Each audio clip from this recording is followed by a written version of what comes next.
Number 5. The Traveling Museum of the Paranormal and the Occult. Owned by a couple, Dana and Greg Newkirk, who realized one day that they had a passion for the paranormal and a collection worth boasting about, they opened a museum with the intention of getting people to experience the paranormal as close as they could. The thinking being that we don't usually get to experience it up close, this museum provides a one-of-a-kind horror experience. Some of the gems of the collection include a piece of the real-life Amityville horror house, the infamous haunting, or how about the Catskills crone, a terrifying hand-carved idol of a human with nails jammed into the eyes, allegedly tied to a supernatural entity called the crone. The Restless painting, a cursed painting notorious for flinging itself across rooms, or if that's all not enough for you, perhaps the terrifying begging bowl, an ancient Tibetan offering made out of a human skull, designed for rituals where the offerer would feed the skull wine, bread, and blood in exchange to temper the raging spirits of demons for good fortune. Now, there's no question the Traveling Museum is one of the most unique collections on the planet, and lucky for you, it's always moving. But if you're looking for good scares, you don't need to travel anywhere, because you already know the best scares are coming to you twice a day, every day at Top 5 Scary. Stay subscribed and stay scared. Number 4. Zakis Museum of the Paranormal. Now, for most of us, we probably wouldn't think of mixing cursed items in with the decor. I wouldn't want to bring that dark energy home with me. I get enough bad vibes as it is. Well, for John Zakis, he welcomes it with open arms. What kind of person would want to do that? Well, if I told you that Zakis was the nephew of Ed and Lorraine Warren, would it make a bit more sense? Feeling inspired by his aunt and uncle, Zakis too became a collector of the paranormal and an investigator of the unknown. Must run in the family. He worked alongside his aunt and uncle on several of their cases where he was tutored by them in the ways of the paranormal, leading him to become a respected hunter in his own right. Following in their footsteps, he opened his own museum of his own demonic relics. His collection includes souvenirs from the cases he's worked on in the past, much like his relatives. Some highlights of the collection include a black cast iron human skull that was discovered inside an unnamed political family's house, a black idol that was used for satanic rituals, a sword that was apparently used to conjure black magic, and a whole lot more. Now don't worry, everything Zakis taken in is safe, it's been cleansed, and he's very careful with his vetting process. Apparently anything too cursed for him to feel safe bringing into the museum, he throws into a body of water. So just be careful swimming around the museum, I suppose. Now the museum is currently closed, but Zakis is searching for a new location to open up again soon. Hopefully somewhere with some nice thick walls. Keep all that evil energy in check. Number 3 on this list is the Maori warrior masks. Now these warrior masks hold a curse that won't affect everyone, just a small portion of people. Specifically, women who are soon to be expecting children. The Occult Museum says New Zealand's Maori warriors are part of an ancient tribe who would carve unique masks when it was time for battle. When a man died in the mask, it was believed that his soul would remain trapped in the mask they were wearing. Although their mythology does not dictate that any harm is done by the trapped souls, the presence of the masks has a strange and sometimes fatal effect on pregnant women. Women who are expecting often experience complications when they come in contact with the masks. It's unknown why this phenomenon occurs, but the museum that holds the remaining masks posts a warning that pregnant women should stay away. The literal museum is out here warning pregnant women not to come. That's how you know that this thing's seriously dangerous. Like whenever a business or enterprise does something that's actually gonna lose them money, that's when you have my attention. Considering they just lost an entire demographic of people, I'm now listening and buying into this curse. The paranormal investigators who aren't pregnant have taken a look at this and they're having a hard time getting to the bottom of it. Some people have suggested that the Maori tribe thought that pregnant women were taboo, but that also doesn't really make any sense because then how would they have repopulated their tribe? Regardless of why it is the way that it is, just know that if you are expecting, that's not the right time to take a look at these masks. Number 2 on this list is the Sui Ghost Car. So this is a weird one and definitely something that paranormal investigators are a bit spooked by. List 25 says crashes are common on the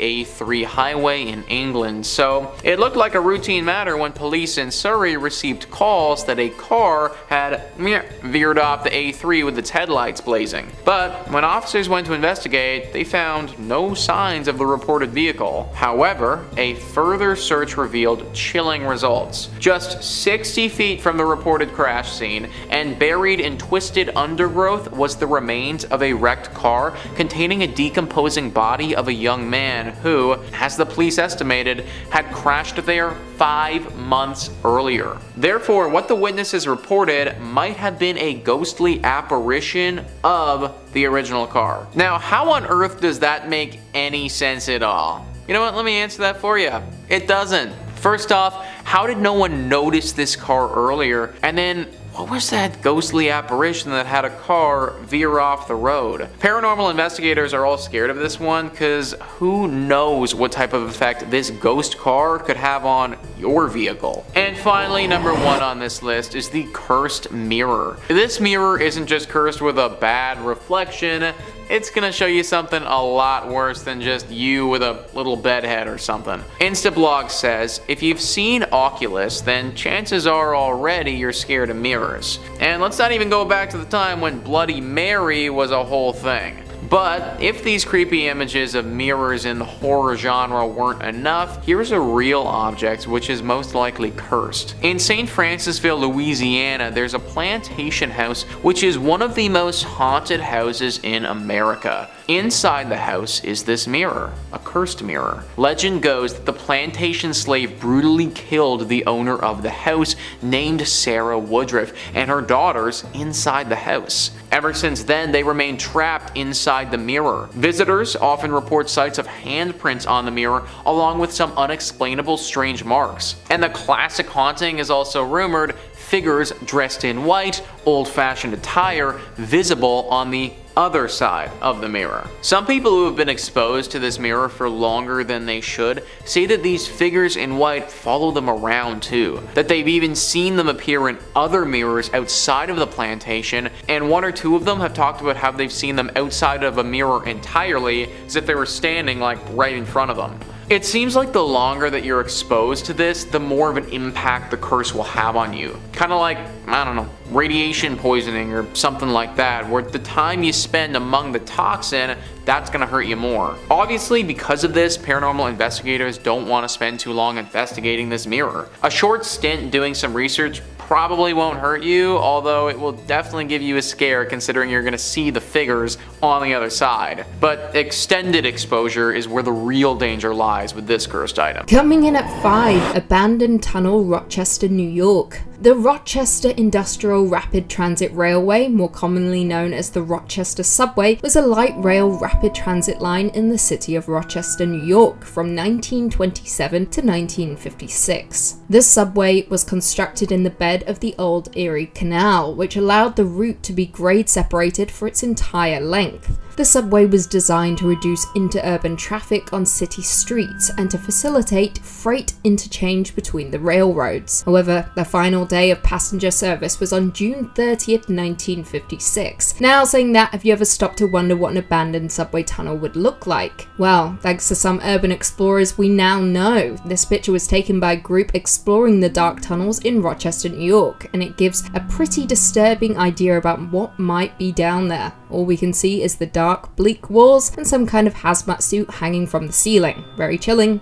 indeed. Coming in at number 4, Abandoned Doll Factory, Spain. I don't know about you, but I don't think many people would jump at the opportunity to explore an abandoned doll factory. A dark, derelict building with hundreds of molds and casts stacked against the barren walls, over tables and on shelves. However, thanks to one brave urban explorer, they explored the dark halls of this Spanish doll factory in Valencia. According to the photographs taken, the now deserted factory is spread out over 3 stories, with a large staircase running up the main tower. It is a creepy building with even creepier pictures. One man even took the time to warn potential visitors not to go there, citing his fears about a potential curse. I quote, Do not enter the factory. Seriously, I took a doll's head and a box and I had to return it. Now that sight gives me a strong anxiety. There have been rituals. Now the picture itself shows a row of dolls' heads which were known as bisque dolls. They were at the peak of their popularity between 1860 and 1990 and were intended as fashion items, created to represent women and adorned with wigs made from mohair or human hair. The picture is absolutely terrifying, with some of the dolls having a blank stare while others seem as though they are frowning. Regardless of the expression, these dolls are absolutely terrifying.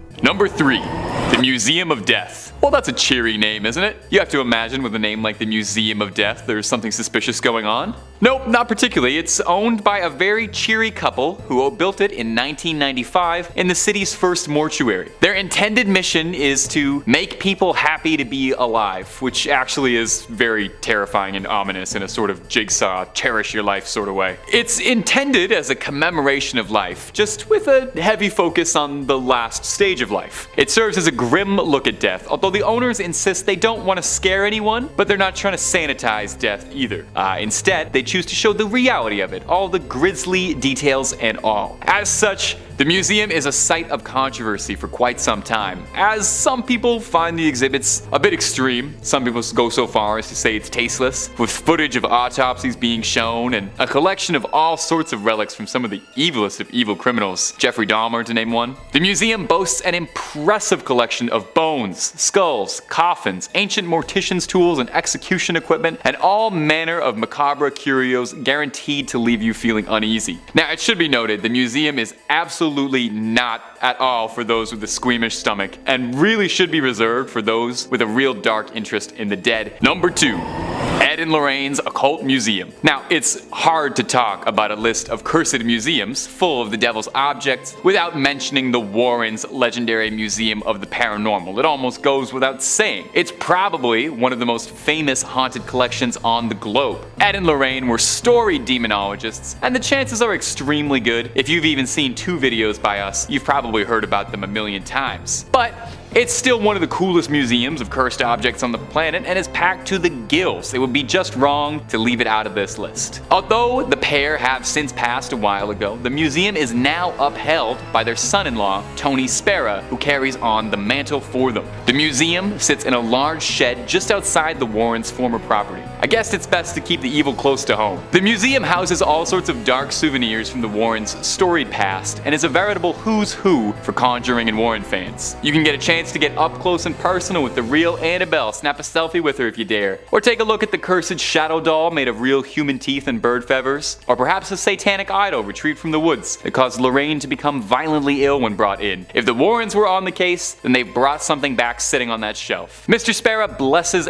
everyone who visits the museum before entry, just in case there's any residual evil hanging around in the air you might be bringing in. A priest comes by too to bless all the items, keep them safe. The museum is currently closed to visitors, but Spera is working hard to have this piece of paranormal legacy reopened once again. Number 1, Zak Baggins' Haunted Museum. Now, if you're looking for the cream of the crop, if you're looking for the peak of the haunted museum circuit, well, then no one has worked harder for that distinction than Zak Baggins, the esteemed paranormal investigator and ghost adventure star. Zak's collection started when he was a young boy, when he would scour garage sales with his mom in hopes of finding strange occult objects. I wonder how often he was finding occult objects at garage sales. Since then, a lifelong obsession would eventually turn into one of the most impressive hordes of spooky finds under the sun. The museum is in Las Vegas, built on a property in 1938 that has been said to be home to dark spirits who pass there, and their energy remains behind. Before becoming a museum, it's rumored that it used to be home to secret orders that would perform dark rituals. Among some of Zak's more treasured haunted items are the Dybbuk box, a wine rack said to be home to the world's most malevolent poltergeist, a possessed rocking chair from the famous Glatzel case, inspiring The Conjuring, The Devil Made Me Do It, and tons of relics from the world's most sinister criminals like Ed Gein or Ted Bundy. Now, it goes without saying that a building replete with haunted items is a melting pot for spirits and haunting sightings. The tour warns you and asks you to sign a waiver waiver before entering, that you're knowingly putting yourself at risk of endangerment from unknown forces. Now, staff at the museum have reported everything from seeing strange lights, shadows, hearing peculiar noises, feeling unwell around certain objects, all the way to real extremes like seeing mysterious figures and cloaked, robed people at night. If you're feeling up for it, and you want to feel like a paranormal investigator yourself, the museum also offers solo tours at night with nothing but a flashlight to guide you. Just be aware of what you're going up against. Number 5 on this list is the Basino Vase. The Basino Vase is one of those old family heirlooms that you really don't want to get passed down to you. It started out as a wedding gift, also something that you really don't want to receive on your wedding day. Anyways, it's a pretty vase, so the couple accepted this vase, and then tragedy struck. On the night of the wedding, after the ceremony, the bride was found dead in her room. It's said that she had her hands wrapped around this vase as she was dying, and in her final breaths before passing, vowed to have her revenge. This little vow at the end muddles things because we're not sure whether it was the vow that cursed the vase or if the vase was already cursed, but whatever. Adding it to the story makes it a little bit more interesting, so she cursed the vase. Either way, at this point, nobody realized that the vase had anything to do with the death of the young bride, which is really too bad. The vase turned into a family heirloom and was passed from generation to generation. As you can imagine, it didn't go so great for those who received this. More people kept dying, all of them extremely mysteriously. Eventually, somebody caught on and decided that this vase needed to get locked up for good. For a time, it was locked up in a secret location and nobody knew where this vase was. It should have stayed that way though. The vase in 1988 saw the light of day again and was sold off to a wealthy bidder who basically just bought an extremely expensive way to die. He died very soon after receiving this vase, and thus it began all over again. The vase exchanged hands some more, killing off more and more people as it went. Finally, somebody with some proactive thinking gave it to the police. Now, nobody knows where it ended up. Whether the police destroyed it, hid it, or held onto it is anyone's guess. Number 4 on this list is the chained oak. This one is really interesting, and even though history hasn't necessarily hidden it from us, it's definitely tried to negate the consequences. Atlas Obscura says, the chained oak is an old tree wrapped in chains to prevent its branches from falling. This is due to an alleged curse put on the tree when, in 1821, the 15th Earl of Shrewsbury refused a woman's pleas for money. It's said that she then put a curse upon the nearby oak. For every branch that falls from the tree, a member of the Earl's family would die. Later that night, one of the Earl's relatives died suddenly under mysterious circumstances. Convinced that the curse was true, the Earl ordered that the branches of the oak should be chained up to prevent more from falling. I feel for that Earl's family, man. Like, literally, I'm just a grandkid of this dude, and now if this tree breaks a little bit, I'm gonna die? No thank you. At least the Earl had the sense to chain up the tree and make sure that it won't happen to harm his family. But one big storm rolls through that place and wham, now some random person is just dying. Just pray that you don't happen to be the descendant of this guy, and if you are, cross your fingers those chains were done up tight. Coming in at number 3, Purple Garment, Belitz-Hillstatten Hospital. Built in 1898, Belitz-Hillstatten Hospital is a now disused hospital complex of approximately 60 buildings located in the district of Belitz-Hillstatten. Between the years of 1898 and 1930, the complex served as a sanatorium for lung diseases, generally housing those with then fatal conditions. During World War I, it served as a field hospital that treated the earliest casualties of new weapons such as machine guns and mustard gas. During this time, it also treated a young soldier named Adolf Hitler, who had been blinded by a British gas attack and wounded in the leg at the Battle of Somme. During World War II, the hospital went on to be used as a Nazi field hospital, treating injured soldiers. Occupied by the Russians in 1945, it served as a Soviet military hospital for the next 50 years until 1995. The complex is now derelict and is the perfect stomping ground for urban explorers, as you would expect. This is just one of many creepy pictures taken in the abandoned hospital. We don't know who the purple garment belonged to, but seeing it strung up with shoes placed under it makes it incredibly unnerving. I think I would rather not know the backstory behind this picture. Coming in at number 2, fire extinguishers, West Park Hospital. West Park Hospital, sometimes referred to as West Park Asylum, was a large psychiatric hospital in Epsom, Surrey. The hospital seems to have been so called because of its location to the west of the landscaped parkland formerly associated with Horton Manor. Now, although it is sometimes referred to as an asylum by urban explorers and the media, West Park was never officially termed as such, having opened as West Park Mental Hospital in 1923. During operation, the hospital catered for around 2,000 patients of mixed class. However, it was slowly run down from the mid-1990s, and by 2003, most of the hospital was closed and derelict, although some buildings, including the New Epsom and Ewell Cottage Hospital, remain in use by NHS healthcare services. Due to its derelict state, it came to be of interest to urban explorers who were drawn in by its sheer size and also the many hospital items still inside, such as beds, kitchen equipment, as well as personal items. Now, this picture from the attic of the hospital is sure to send chills down your spine. Discovered by an urban explorer, they reportedly found these fire extinguishers arranged in a pentagram form. Sure makes you wonder what was really going on in the hospital. However, in November 2010, demolition began on the former hospital buildings. As of April 2011, most of the central buildings had been cleared, with only limited number of wards, the water tower and administration building being retained for conversion to apartments. And finally, coming in at number 1, we have Dolls, Chernobyl. As most will know, thanks to the popular HBO series Chernobyl, the Chernobyl disaster was a nuclear accident that happened on April 26th, 1986 at the number 4 nuclear reactor in the Chernobyl nuclear power plant near the city of Pripyat in the north of Ukraine, SSR. It is considered to be the worst nuclear disaster in history and is one of only 2 nuclear energy disasters rated at 7, the maximum severity. The accident began during a safety test on the RBMK type nuclear reactor, which was commonly used throughout the Soviet Union. The test, however, failed and a large amount of energy was released, vaporizing superheated cooling water and rupturing the reactor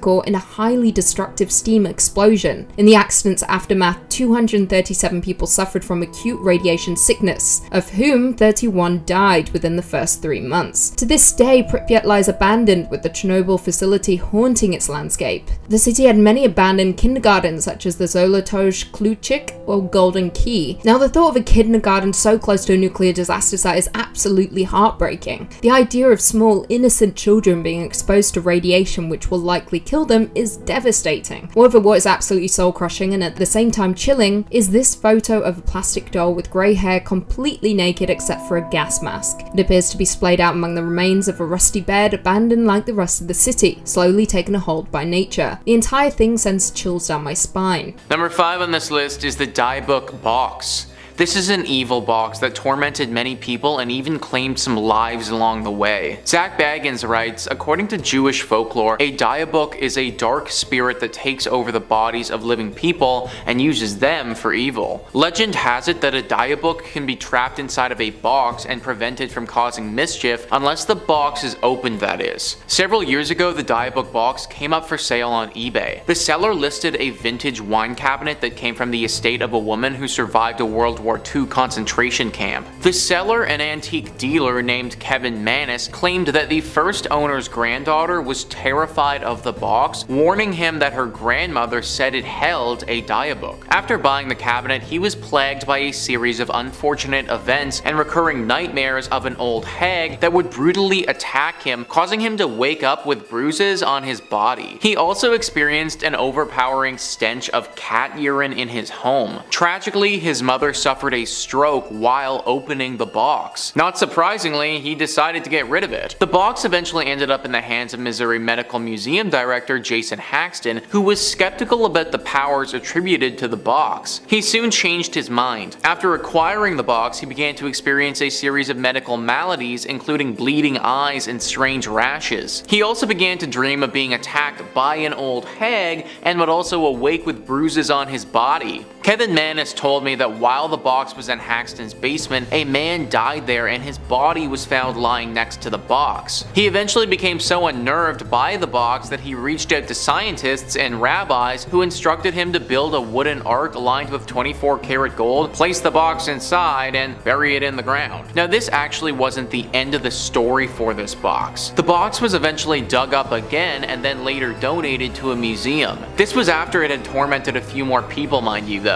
Now it's fully encased in a glass covering, but even that doesn't stop the evil spirit from coming after people. Many people who have visited this box have reported having serious episodes in the room while they're looking at it. Whatever spirit is trapped inside this box, it is clearly an extremely powerful one. The box remains on display at the museum, but I wouldn't recommend going to check it out if I was you. Number 4 on this list is the Devil's Rocking Chair. The Devil's Rocking Chair is actually from one of Ed and Lorraine Warren's most famous case, The Devil Made Me Do It. Zach Baggins writes, the horror began in July 1980 when David Glatzel, 11 years old, became possessed by a demon. One night he woke up screaming, claiming that he had been visited by a man with big black eyes, a thin face with animal features, jagged teeth, pointed ears, horns, and hooves. David was, everyone agreed, not the kind of kid who liked scary movies or who was likely to make things up, and he was visibly shaken up by this experience. He became rather withdrawn and quiet. His older sister, Debbie, asked her fiancé, Arn Johnson, if he would stay with her family for a while and see whether it would help David get out of his depression. Arn, of course, agreed, but things didn't get better. David reported having more nightmares about the terrifying man who promised to take his soul. Odd scratches and bruises began to appear on the boy, and all the injuries seemed to happen while he was asleep. Odd sounds, which Arn couldn't explain, were heard in the attic.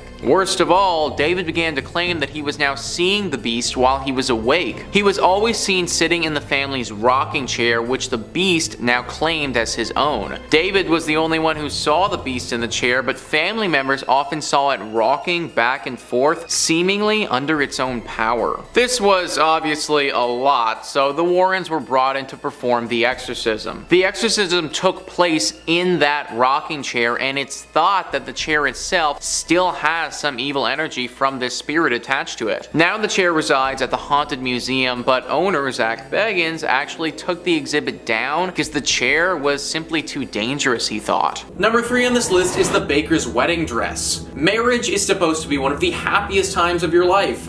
Finding that partner you intend to spend the rest of your life with, and then actually doing just that. Therefore, one of the happiest days of your life should be the day that all of this becomes official. Your wedding day. That's why it's particularly sad when tragedy or drama occurs on the day of said wedding. Just that is exactly what happened with Anna Baker. Scoop Whoop says, inside the Baker Mansion in Altoona, USA is the wedding dress of Anna Baker, who fell in love with an ironworker. Legends claim that Anna eloped from her home to get married to her lover, but her father forcibly brought her back and locked her in her bedroom. She then refused to marry anyone else and spent the rest of her life alone. After her death, the members of the Baker family reported spotting Anna's wedding dress at different places around the house. Some of them even saw the spirit of Anna Baker moving around the house dressed in that same wedding dress. Imagine literally getting forced back home and locked in your room by your father as you're getting married. It's no wonder that Anna was pissed and why this specific object has become very cursed. Now it's locked up in a case and hidden from the world in the Baker Mansion. It's a good thing that it is, because what Scoop Whoop didn't talk about is the fact that this dress can actually be dangerous. As ridiculous as it actually sounds, it has reportedly tried to strangle people in their sleep before. I know that the image of a floating wedding dress trying to suffocate somebody is kind of humorous, but I promise you that you wouldn't be laughing if it happened to you. I like that this thing is locked up, but would be far more comfortable if we just threw it in the fire and we're done with it completely. Number 2 on this list is the Anguished Man Painting. The Anguished Man Painting is pretty much exactly what it sounds like, a painting of a man in some very clear anguish. The thing is that this man doesn't really look all that human. He hardly has any facial features at all and almost looks a bit like a burn victim. Also, where his eyeballs should be, there's just these 2 gaping holes, and his mouth also looks like one giant hole with no end. Even without the haunting associated with this picture, it's already pretty scary, and I personally have no idea why anyone would want it in their home. That's exactly what Sean Robinson did though, and he quickly suffered the consequences. Scoop Whoop says, fascinated by the charm of the Anguished Man painting, Sean Robinson inherited the painting from his grandmother and decided to hang the painting on the wall of his house. Soon after that, Sean and his family started experiencing paranormal events like cracking of the doors in the middle of the night, and sudden blood-curdling screams from nowhere. Sean's wife decided to investigate the origin of the painting and found that the artist who painted the painting killed himself, and before doing that, he mixed his own blood with the paint that he used in making the painting. Learning this, the couple decided to hide the painting in the basement of their house in Cumbria. So, the first thing about this story that is kind of questionable is how anybody could be fascinated by the charm of this thing. It's gross, and I don't like looking at it, let alone having it hanging in my home. The second thing that's super questionable is why we decided to hide it. I swear, none of these people have ever heard of fire before, guys. Like, great, thank you for hiding it from the world, this is helpful, but what would be even more helpful is if we just took a match and burned it so nobody ever has to deal with it again. I apologize to the artist who painted this thing, but if you're gonna use your own blood and make a haunted painting, then come on, man, kinda deserves to be burned. And finally, number 1 on this list is the Thomas Busby chair. This chair is freaking deadly, man, and even though it's pretty much safe from public use now, I still hate that it exists. Scoop Whoop says, popularly known as Busby's stoop chair, this wooden furniture is cursed by the spirit of Thomas Busby, who was known to ruthlessly murder people. Before getting hanged for his crimes, he requested to have a meal in his favorite local pub. Upon finishing his meal, he stood and said, "May sudden death come to anyone who dares sit on my chair." And ever since then, 63 people who dared to sit on the chair met untimely and terrifying deaths.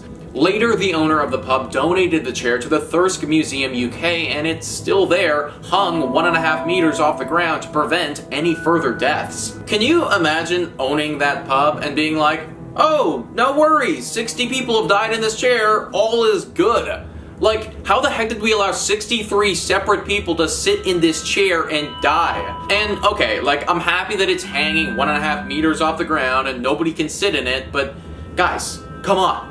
This is literally a dangerous weapon that we have right here. The fact that this thing hasn't been totally dismantled is kind of ridiculous. What happens if somebody steals this chair and then decides, you know what, I'm gonna murder people with it without anybody finding out? Frankly, I think history should have hidden this thing a little bit better. Hopefully we don't hear any more murderous stories about it from here on out. Number 5 on this list is Robert the Doll. Robert the Doll is one of the most haunted and cursed dolls on the entire planet. Ghosts and Gravestones says, the story of Robert the Doll dates back to the early 1900s when a young boy named Eugene Robert Otto was given a one-of-a-kind handmade doll by a servant that worked for his parents in his home. Eugene, who everybody called Gene, named the doll Robert and quickly became attached to his new friend. The home where Eugene lived, now called the Artist's House, is located at 534 Eaton Street and was built between 1890 and 1898. It was here that Eugene was given Robert the doll and where a friendship that lasted throughout his lifetime and beyond was forged. While he seemed like an ordinary cloth doll, it wasn't long before Robert was involved in strange and somewhat terrifying events. The first hint that something out of the ordinary was happening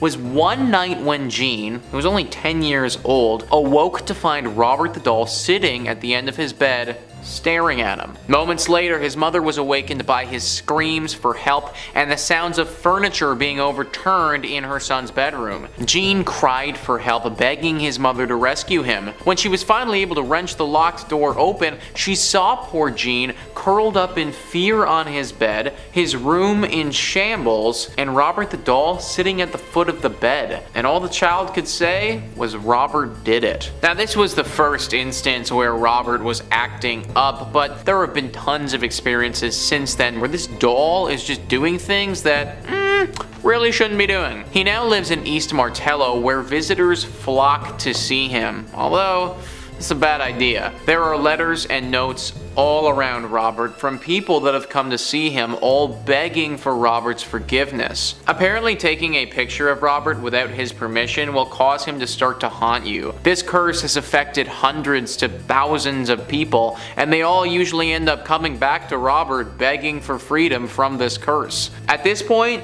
paranormal investigators have learned that messing with Robert really isn't the best idea, and just leaving this doll alone, probably the smartest thing to do. Number 4 on this list is the Screaming Skull. Last I checked, if there is no meat on the bone, then a skull shouldn't be screaming. That's kind of what's going down with this one extremely haunted skull in Burton Agnes Hall, England. Instablog says, what if you touch an object and then you hear terrible, deafening screams? That is precisely what happens when you touch this skull at an Elizabethan manor in England. Burton Agnes Hall is the house of Catherine Ann Griffith, who was brutally murdered by numerous bullies in 1620. Her skull still rests inside the house. Why? Because whenever somebody tried to take it out of the house, what happened next terrified them to the bone. People who have tried to touch or disturb that skull have reported seeing a scary ghost walk in and utter a deafening scream. This scared the people so much that they actually ran out of the house in terror. If you're up for a scary challenge, then this might be your chance to prove your mettle to the world, but for the weak-hearted ones,